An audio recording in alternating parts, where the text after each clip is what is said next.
नमस्कार दोस्तों। मैं Pravish Chaudhary, station master Indian railway Adiraj classes में आपका स्वागत करता हूं। अभी तक हमने एस डी यादव की इस बुक सॉल्यूशन में 1 से 25 तक के क्वेश्चनों को सोल्व किया था। अब हम 26 से लेके 50 तक का सफर इस वीडियो में करेंगे। यदि दो संख्याओं के योग को उन संख्याओं से अलग अलग गुणा किया जाए तो गुणनफल 247 तथा 114 आता है। उन संख्याओं का योगफल कितना होगा? देखो भाई, अगर हम दो संख्याएं लें x प्लस वाई, तो उसने ये कहा कि एक बार x से गुणा करी, ठीक है, और एक बार x प्लस वाई को y से गुणा की, तो यहां 247 आया और यहां 114 आया। अब एक बात देखो, जैसे हम कोई संख्या ले लें, जैसे हमने ली 3 और 5, ठीक है, 3 और 5 8, तो 8 में अगर एक बार 3 की गुणा करें तो 24 आएगा, और 8 में अगर एक बार 5 की गुणा करें तो 40 आएगा। और इन दोनों का एचसीएफ मतलब हाईएस्ट कॉमन फैक्टर क्या होगा? इन दोनों संख्याओं का हाईएस्ट कॉमन फैक्टर, जैसे इसके फैक्टर करें हम, इसके फैक्टर होंगे 1 2 4, 1 2 3 4 6 8 12 और 24।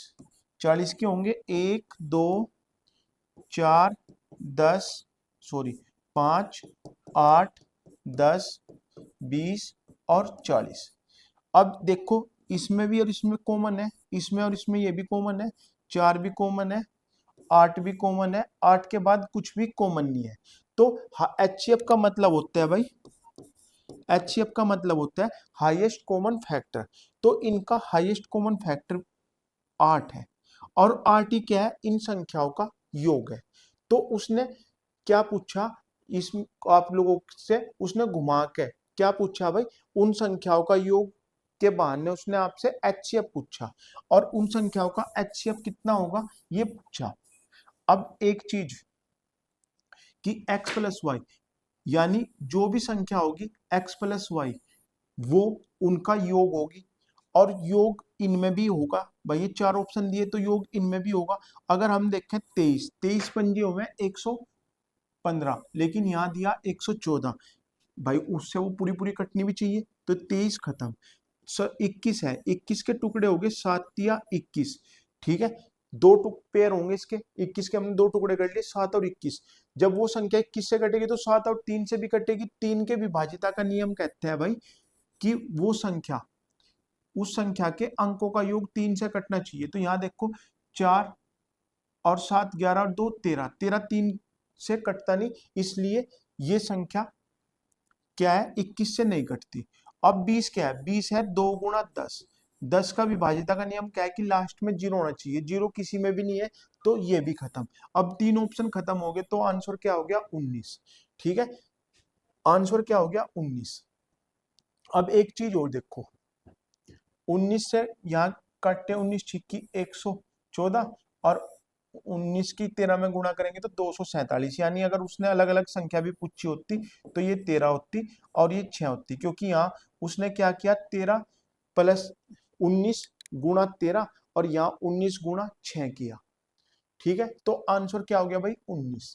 इसका नेक्स्ट क्वेश्चन देखो भाई, यदि उसने कहा दो संख्याओं का जोड़ 24 है और उनका गुणनफल 143 है, उनके वर्गों का योग कितना होगा? तो देखो भाई, ट्रेडिशनल मेथड आप छोड़ दो। ट्रेडिशनल मेथड, आप x प्लस वाई बराबर 24 और एक्स वाई 143 है, ठीक है, आप उन्हें भूल जाओ।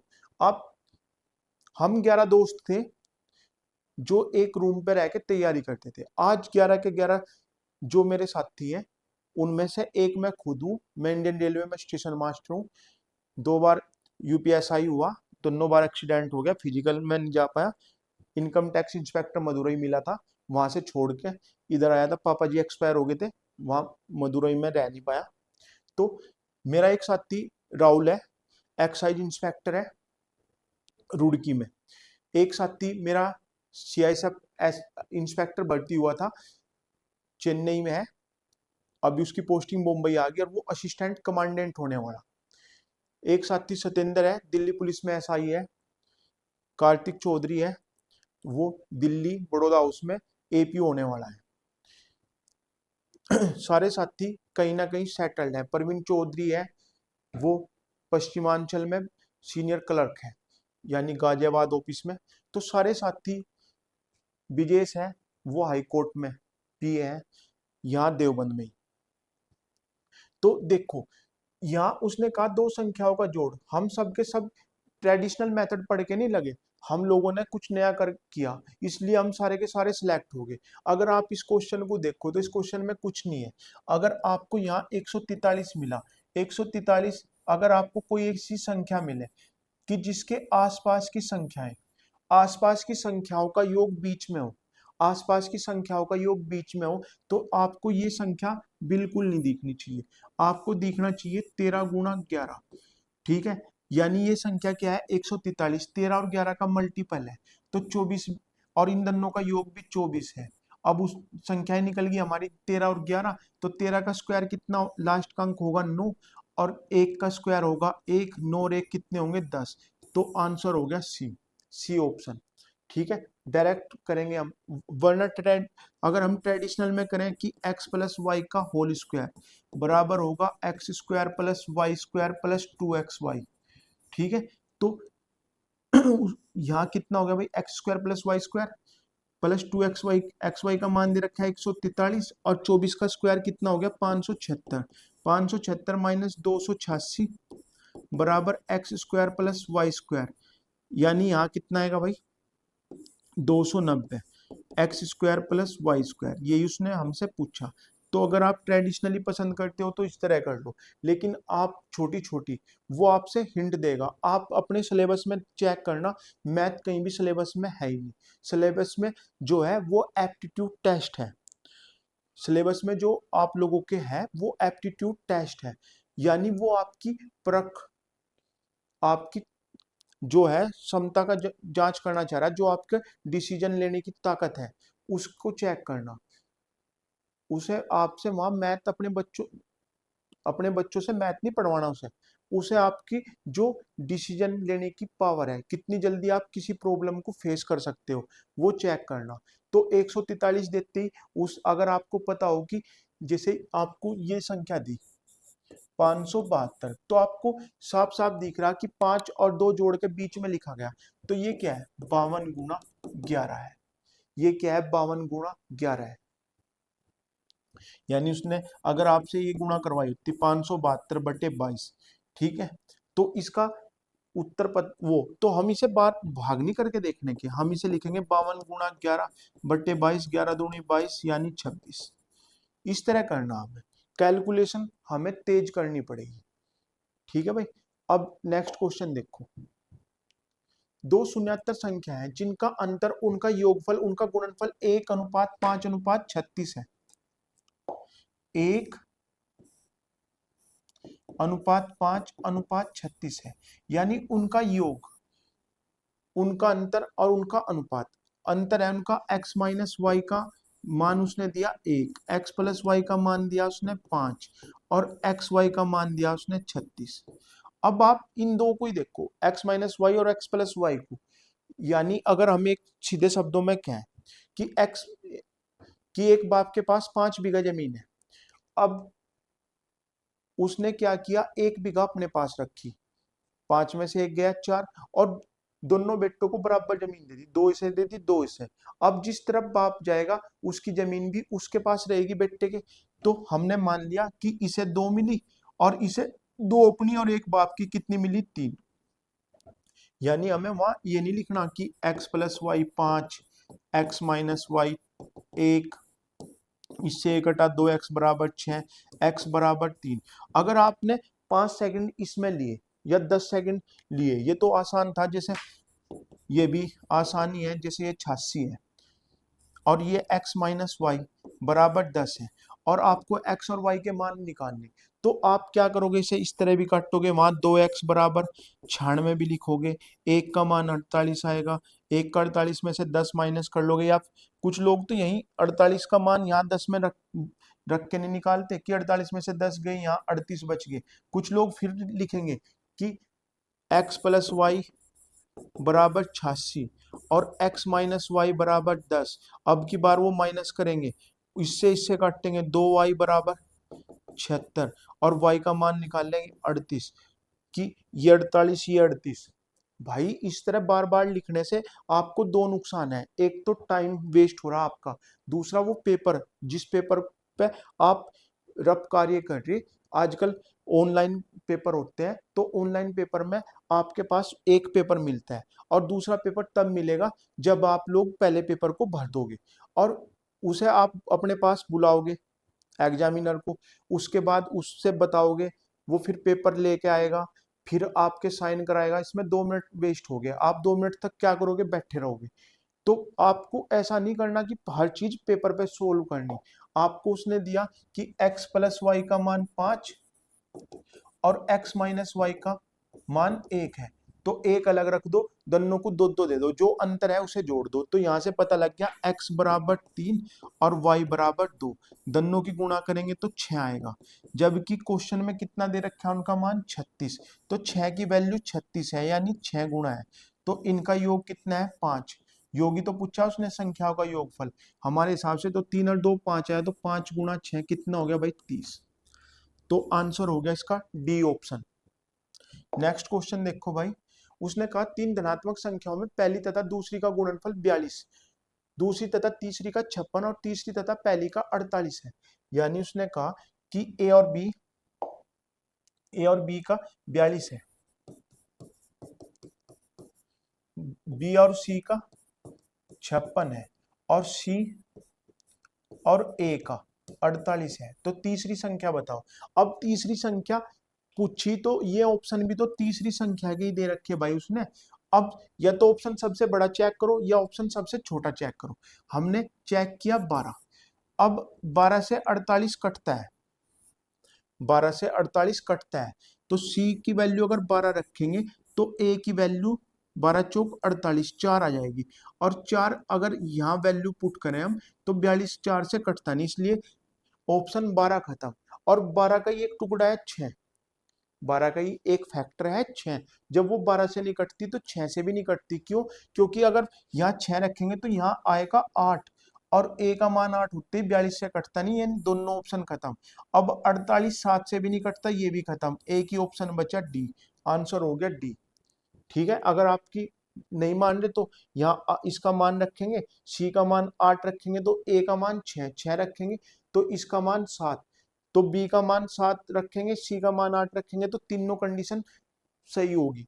ठीक है, ऑप्शन हटाना है हमें, ऑप्शन लाना नहीं, ऑप्शन हटाना सीख लो, उत्तर आना शुरू हो जाएगा। आप लोग क्या करो, ऑप्शन रिमूव करो और आंसर लाओ। चार क्रमागत अभाज्य जो आरोही क्रम में है उनमें पहली तीन का गुणनफल 385 है और अंतिम तीन का गुणनफल 1001 है। सबसे बड़ी अभाज्य संख्या कौन सी होगी? यहाँ सबसे बड़ी अभाज्य संख्या है, आप ऑप्शन चेक करोगे सबसे बड़ी 19 होगी। लेकिन अपने दिमाग में एक बात, 5 का छोटा हा रूल अपने दिमाग में बिठा लो भाई, कि 5 का दो ही नियम है, या तो वो ओड नंबर के साथ गुणा और एक सम के साथ गुणा। अगर वो संख्या ओड के साथ गुणा करेगा तो लास्ट का अंक 5 आएगा और सम के साथ गुणा करेगा तो 0 आएगा। आप किसी भी संख्या की गुणा किसी में भी करें, अगर आपको लास्ट में 5 लाना तो उन दो संख्याओं में से एक 5 होना ही चाहिए। अगर आपको 5 लाना कहीं पे तो उसकी 5 की गुणा आप किसी भी विषम संख्या में करोगे। तो आप एक बात बताओ, पहले तीन का गुणनफल 385 है, इसका मतलब उनमें एक संख्या 5 रही होगी। अब हमें पता 2 3 5 है, अब 2 को हम ले नहीं सकते क्योंकि 5 के साथ गुणा करते ही वो 0 दे देगा, तो हमने सबसे छोटी संख्या माननी 5, उससे बड़ी 7 और उससे बड़ी 11, और 35 गुणा 11 होते ही हमें मिलेगा 385। इसका मतलब 5 7 11, उससे बड़ी संख्या कौन सी है? 13। तो आंसर हो गया हमारा 13। हमें छोटी छोटी बातें पकड़नी सीखनी पड़ेगी भाई रिजल्ट लाने के लिए।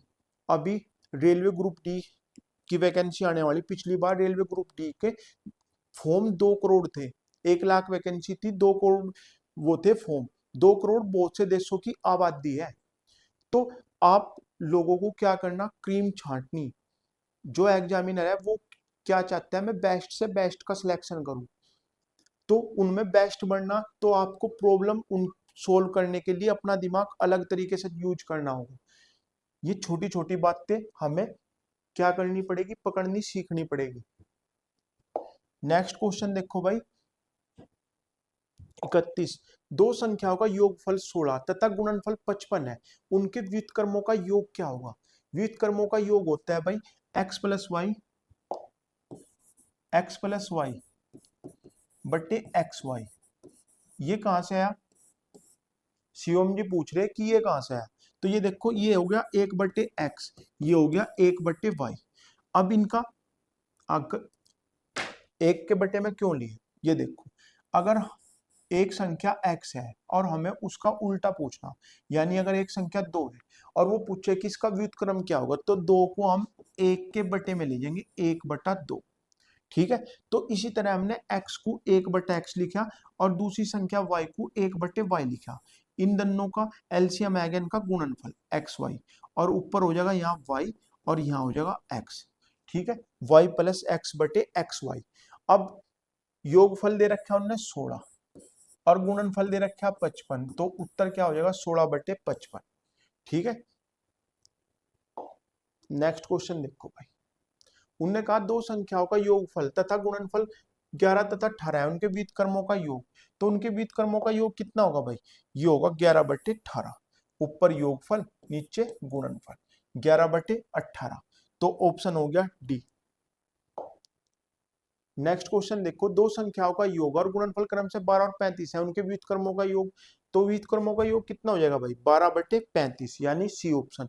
ऊपर योगफल और नीचे गुणनफल, तो उनके व्युत्क्रमों का योग हो गया भाई 12/35।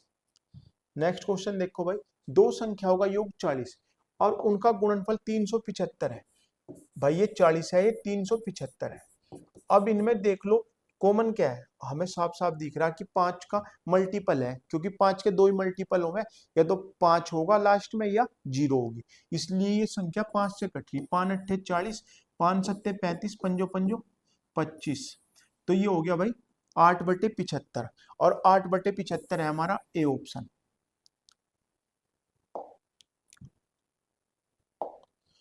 दो संख्याओं में 5 का अंतर है, यदि उनका गुणनफल 336 है, तो उन संख्याओं का योग क्या होगा।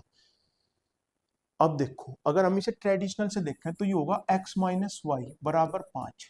ठीक है, या एक संख्या आप x ले लो और दूसरी x प्लस के 5 ले लो। ठीक है, और उनका गुणनफल दे रखा है उन्हें 336, और उनका योग क्या होगा x प्लस के 2x प्लस के 5 होगा। यही तो है भाई, यही तो पूछा उसने। तो हम दिमाग में सब चीज बातें आएंगी, तो हम उल्टा शुरू करेंगे। हमने क्या किया कि इनमें से एक उत्तर है, हमें पता है इनमें से एक उत्तर है, और 21 इन सब में से 5 माइनस करो। 21 में से 5 गए 16, 33 में से 5 गए 32, 51 में से 5 गए 46, 28 में से 5 गए 23। जहां भी अभाज्य संख्या आ जा या विषम संख्या आ जा, ऑप्शन चेक करते हुए वहां उसे भूल जाओ, उसका वो ऑप्शन खत्म कर दो। अब ऑप्शन बचे हमारे पास 16, मतलब 3, पहला ऑप्शन बचा 16।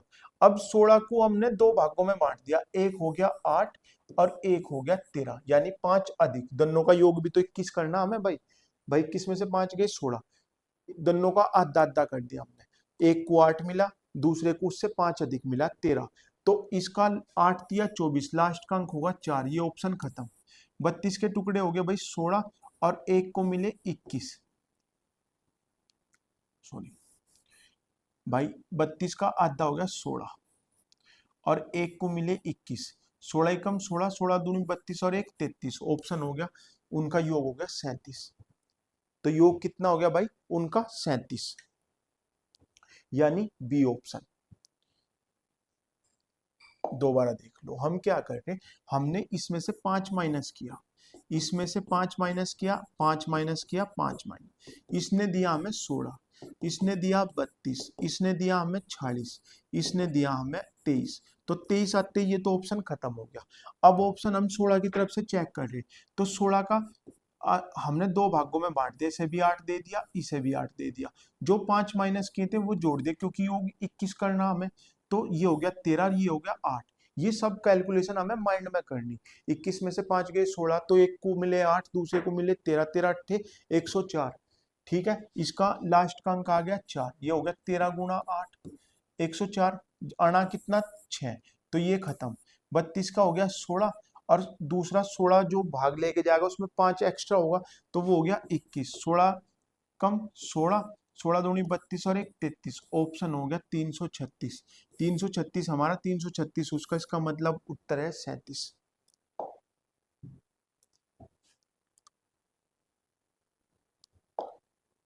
उसने कहा दो धनात्मक संख्याओं का योग 25 है, वह उनका गुणनफल 144 है, उन संख्याओं का अंतर कितना होगा। अब की बार उसने उल्टा पूछ लिया। भाई हमने योग दिया 25, गुणनफल दिया 144, उन संख्याओं का अंतर कितना होगा। हमने 25 में से 3 माइनस कर दिए, तो ये बचे 22। 22 के टुकड़े लेने हमें, तो इधर लिया हमने 11, इधर लिया हमने 14। ठीक है, इनका मान कितना होगा 143। अब हमने ले लिया 10। ठीक है, और दूसरा कितना लेंगे हम, रुको भाई देखो, उसने कहा कि इनका योग है 25। ठीक है, ऑप्शन चेक करा हमने 3, तो 3 चेक करा, तो ये हो गया 22। 22 के टुकड़े 1 11 और 1 3 जो घटाए थे वो इसे 14, तो इनका हो गया 143। ठीक है, अब ऑप्शन हम चेक करेंगे 5 वाला। 25 में से 5 गए, कितने बच गए भाई 20, यानी 10 इसके पास, 25 माइनस 5 ये हो गया 10, 10 इसके पास, तो 15 इसके पास, तो ये हो गया 150।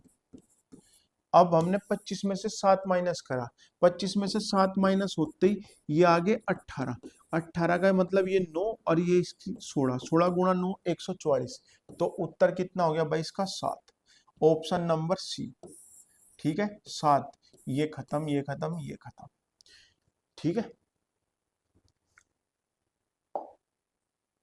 Question number 37। दो संख्याओं का योग 42, उनका गुणनफल 437 है, तब उन संख्याओं का अंतर, अंतर चेक करना भाई। देखो कितना आसान होगा, 42 में से 3 गए 39, भूल जो। 42 में से 4 गए 38, 42 में से 5 गए 37, 42 में से 7 गए 35। मैंने आपको बताया था कि विषम संख्या, जहां भी विषम आ जाए ना, अंतर ऑप्शन में विषम आ जाए, 39 37 35, यानी जहां हम उसके दो टुकड़े ना कर पाए, वो ऑप्शन खत्म, तो उत्तर हो गया इसका 4। आप कहोगे जी तुक्का मार रहे, भाई देख लो, 42 में से 4 गए, कितने बच के 38, 38 के दो टुकड़े हो गए 19, और एक हो गया इसमें 4 का डिफरेंस 23। ठीक है, 19 तिया 57, हासिल लगे 5, 19 दूनी 38 और 5 43, 437, तुक्का नहीं है भाई।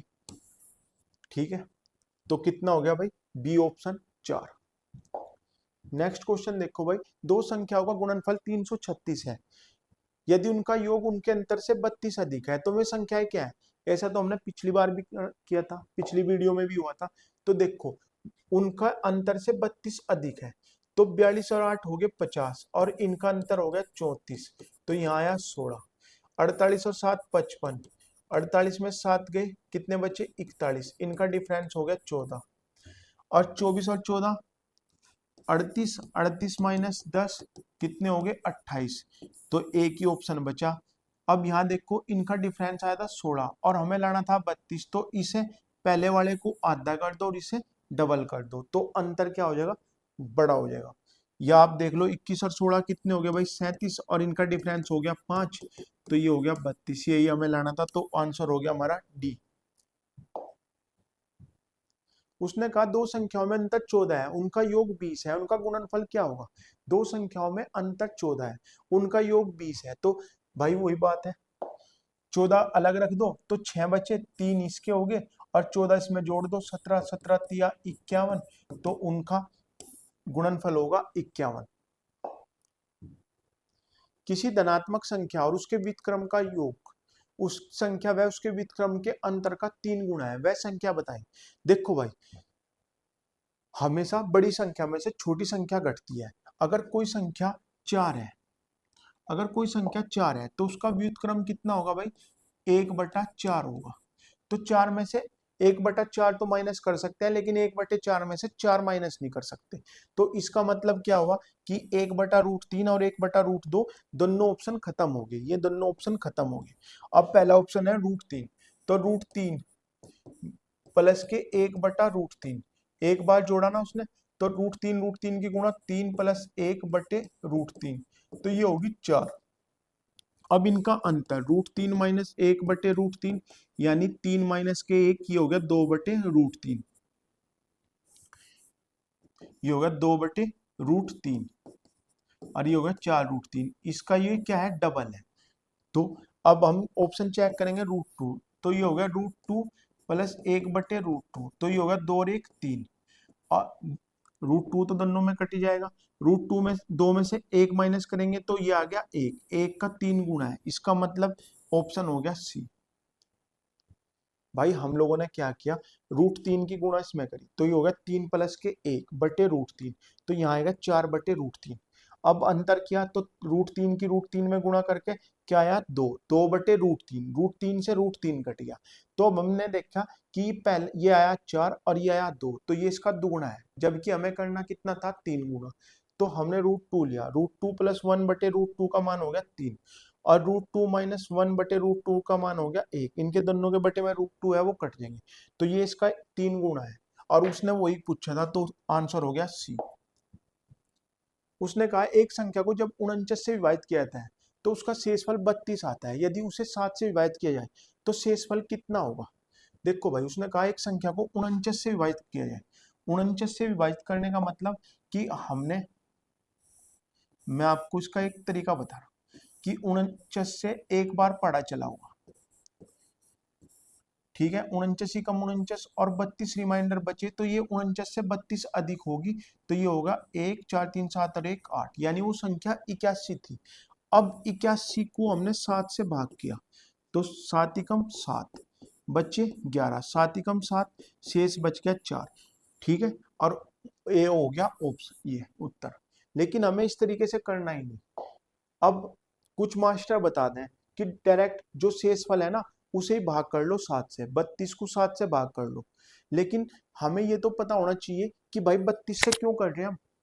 ये देखो 32 से हम इसलिए कर रहे हैं, ठीक है, इसलिए कर रहे हैं कि 49 का पहाड़ा अब की बार 0 में चलाया, यानी ये 49 गुणा 0 0 हो गया, और रिमाइंडर 32 हो गया, तो यानी वो संख्या क्या थी, 32 थी, वो संख्या ही 32 थी। एक संख्या को जब 49 से विभाजित किया सकते, भाई दो बातें बनती हैं, अगर हम 2 से 3 को भाग करें या तो रिमाइंडर कितना होगा 2, या 3 एकम 3 रिमाइंडर होगा -1, और 3 में से -1 माइनस करेंगे तब भी रिमाइंडर कितना बचेगा 2। तो वही बात है कि जब हमने उस संख्या को ही 32 मान लिया और 49 से भाग करा तो पढ़ा नहीं चला, तो रिमाइंडर डायरेक्ट 32 था, ठीक है, इसलिए हम रिमाइंडर में भाग करते हैं। हम क्या करें, 32 को डायरेक्ट 7 से भाग कर दें, 7 चौक 28 बचे शेष 4, ठीक है, तो वो संख्या ही 32 है, ठीक है, इसलिए वहां 4 उत्तर आ रहा। तो अब से क्या करो, डायरेक्ट भाग कर दो 7 की 32 में, क्योंकि वो संख्या ही 32 है। उसने कहा कोई 280 से विभाजित करने पर 115 शेष फल बच देती है, यदि वही संख्या 35 से विभाजित हो, 35 से विभाजित हो, यानी वो संख्या 115 थी, 135 दिया, 105, यानी रिमाइंडर बच गया 10। हमने 35 को ही 35 से 115 को भाग दे दिया, तो आंसर आ गया 10। एक संख्या x को 279 से विभाजित करने पर शेष 18 बचता है, उसी संख्या को 17 से विभाजित करने पर, यानी वो संख्या ही 18 थी, 17 से भाग करेंगे तो रिमाइंडर कितना आ गया भाई 1, यानी ऑप्शन हो गया 1। ज्यादा ही तेज घूम गया, यानी आंसर हो गया भाई इसका 1। नेक्स्ट क्वेश्चन देखो भाई, उसने कहा जब एक पूर्णांक को 56 द्वारा विभाजित किया जाता है तो उसका शेषफल 29 आता है, तो 8 द्वारा विभाजित 8 या 24, शेष कितना बच गया भाई इसका 5, तो ऑप्शन कौन सा हो गया भाई इसका डी। सेम ही क्वेश्चन है भाई, सेम ही है, 17 दूनी 34, 11 शेष बच गया, बी ऑप्शन, यानी वो संख्या 45 थी।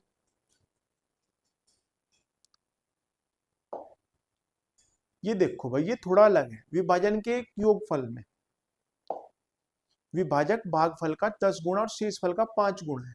देखो मैं आपको बता दूं कि जैसे हम इस तरह करते हैं तो ये होता है भाजक, ये होता है भागफल, और ये नीचे होता है भाई शेषफल। तो और बीच में हुआ है भाई भाज्य, यानी ये सब इसी की पर्याय है जो बीच में राजा बैठा हुआ, यानी भाज्य बराबर होगा,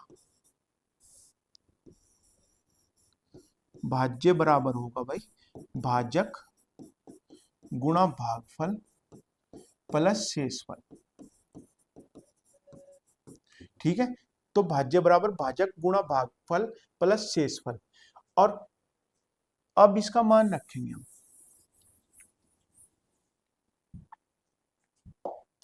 अब इसका मान रखेंगे तो उसने कहा कि विभाजक भागफल का 10 गुना और शेषफल का 5 गुना है।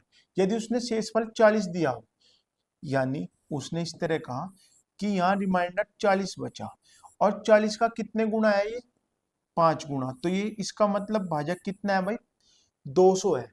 भाजक कितना हो गया हमारा 200। अब उसने कहा कि इसका 10 गुना है तो इसका 1/10 गुना है। भाई अगर हम ये कहें कि 2 का 4 गुना 8 है तो 8 का 1/4 गुना 2 है, तो इसका 10 गुना है तो इसका 1/10 गुना है, तो इसका मतलब ये है 20। तो भाज्य बराबर क्या होगा 200 गुणा 20 प्लस के 40। ठीक है, तो ये हो गया भाई 20 20 400, 4 1 0 एक्स्ट्रा, ये होगी 4000 प्लस के 40, यानी ये हो गया 40 40। तो ऑप्शन हो गया 40 40, सी ऑप्शन।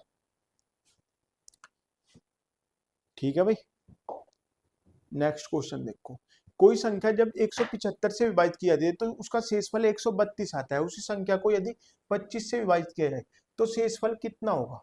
तो डायरेक्ट वही क्वेश्चन है भाई, 125 25 को 132 से भाग करेंगे तो कितना आएगा 25 पंजे 125, शेष बचा 7। तो ऑप्शन हो गया हमारा बी। ऑप्शन क्या हो गया भाई बी। किसी संख्या को 91 से भाग देने पर 17 मिलता है, उसी संख्या को 13 से भाग देने पर, तो डायरेक्ट उस संख्या को 17 को ही 13 से भाग करेंगे तो कितना आएगा 4। ऑप्शन हो गया बी।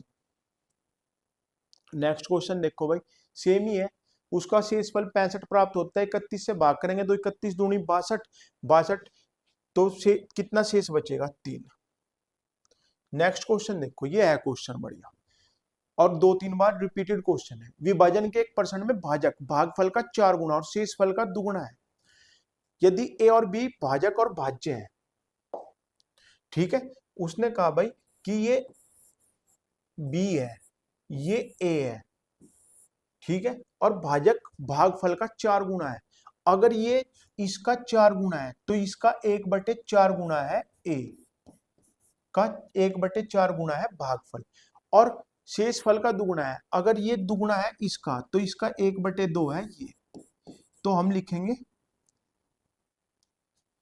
लिखेंगे भाई b बराबर a गुणा a/4 प्लस के a/2।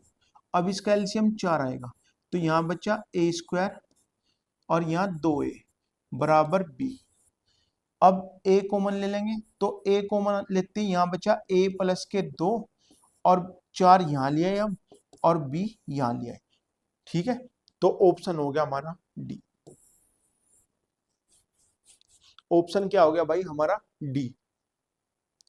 आपको हमारी क्लास कैसी लगी जरूर बताएं, ठीक है, और लाइक सब्सक्राइब और कमेंट जरूर करें। जय हिंद, जय भारत, नमस्कार।